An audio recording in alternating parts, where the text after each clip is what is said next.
विकास प्राधिकरण के gate number 2 पर समन्वयक स्मारक संग्रहालय के जो कर्मचारी हैं वो धरना दे रहे हैं। अगस्त में उनका धरना चला था, जिसमें झूठ के आसन पर बैठ के कुछ अधिकारियों ने इनको आश्वासन दिया था, पर वह पूर्ण होता नहीं दिखा। एक लंबा कई महीने गुजर जाने के बाद ये मजबूर हैं वापस अपनी मांगों के साथ यहाँ धरना दे रहे हैं। बात करेंगे आदित्य जी से कि किन कारणों से वापस इनको फिर से धरने पे आना पड़ा।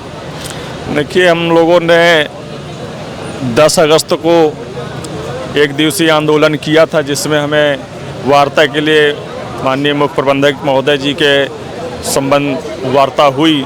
हम लोगों को आश्वासन दिया गया कि भाई आप लोग धरना स्थगित कर दीजिए, हम आपकी मांगे मान रहे हैं और शासन में आप लोगों की फाइलें लंबी चल रही हैं। किंतु हम लोगों ने उस समय मना कर दिया कि नहीं, हमारा आंदोलन अनिश्चितकालीन ही अब चलेगा।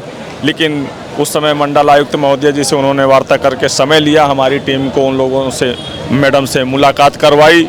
हम लोगों की जो बिंदुवार समस्याएं हैं, चाहे वो पुनरीक्षित वेतन मान रहा हो, मेडिकल हो या स्थायीकरण का हो या सीपीएफ खाते का हो या मृत आश्रित का हो या हमारे क्या कहते हैं, हमारा जो 1400 ग्रेड पे के कर्मचारियों का इंक्रीमेंट रोक दिया गया हो, इन सभी संबंधों में मांगे जो जी इन्हीं संबंधों में हमारी वार्ता हुई मंडल आयुक्त महोदय जी से। उन्होंने संबंधित अधिकारियों से वार्ता भी की और पूर्ण आश्वासन भी दिया कि मैं आपकी इन मांगों को 1 सप्ताह में ख़त्म करवा दूंगी। आप लोग धरना देना है दीजिए, नहीं देना है मत दीजिए।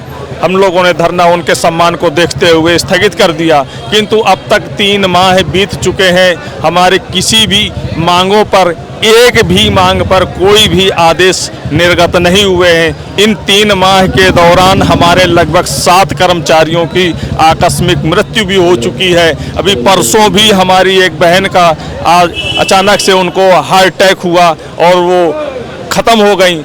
अब आज की स्थिति ये है कि उनके परिवार में या जो 165 कर्मचारी ख़त्म हो चुके हैं, उनका परिवार दर दर की ठोकरें खाने के लिए मजबूर है।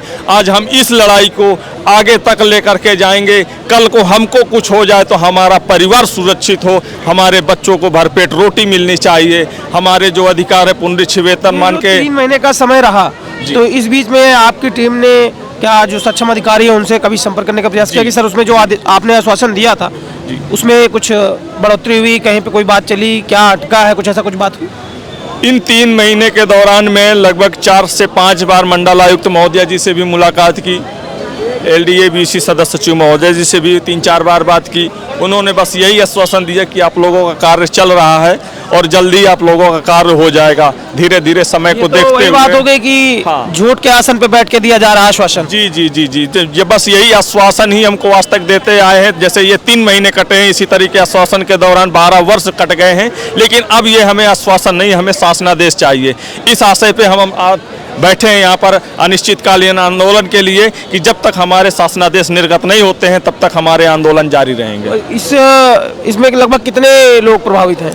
इसमें लगभग 4500 कर्मचारी 4th क्लास के हैं और लगभग 5300 कर्मचारियों की नियुक्तियां हुई हैं, जिसमें 7th पे कमीशन के लिए भी समस्त कर्मचारियों को लाभ मिलना चाहिए। और सभी के समस्त कर्मचारियों के लिए जो है हमारा मेडिकल की सुविधा भी है। सभी कर्मचारियों के लिए हमें अनुकंपा के आधार पर उनको नियुक्ति मिलना चाहिए, सभी के लिए। बाकी केवल 4th क्लास के लिए एक ही मांग है, हमारा पुनरीक्षित वेतनमान। बाकी अगर देखा जाए तो ए श्रेणी से लेकर के 4th क्लास तक की सभी मांगे हैं, जो सभी लोगों को इस लाभ से रूबरू होना पड़ेगा।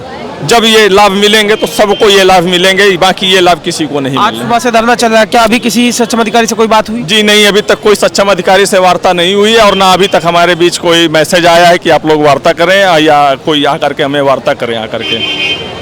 ये सभी को आपका जो ये संगठन है, समिति है, जिसके तत्वाधान में आप आयोजन कर रहे हैं, तो क्या सबको सूचना गई है या आज ये अचानक से? बिल्कुल, आप देख सकते हैं, मैं आपको सभी लोगों का चिट्ठी दिखा सकता हूं।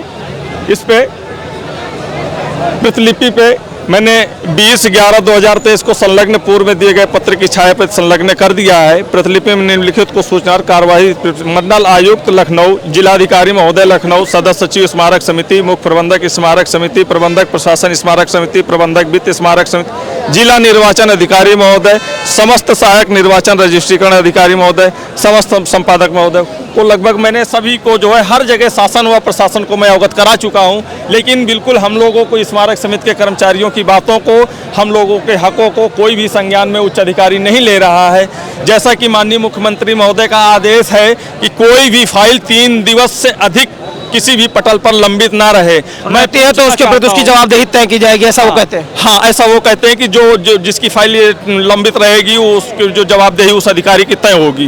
बट मैं पूछना चाहता हूँ माननीय मुख्यमंत्री महोदय जी से, मैं ध्यान आकर्षित कराना चाहता हूँ स्मारक समिति के कर्मचारियों की तरफ कि आप लगभग 8 वर्षों से माननीय मुख्यमंत्री की कुर्सी संभाल रहे हैं और हम ये जानना चाहते हैं कि हमारे 3 दिवस कब पूरे होंगे जब स्मारक समिति के कर्मचारियों की फाइल का निस्तारण होगा। ये अपने आप में एक बड़ा प्रश्न चिन्ह है कि धरना अगस्त में भी दिया गया था, आश्वासन सप्ताह भर का दिया गया था और लगभग 3 महीने से अधिक का समय हो गया है। 11 सूत्री मांगों में एक भी मांग पूरी होती नहीं दिखी, जिससे विवश होकर आज इनको पुनः धरना देना पड़ रहा है।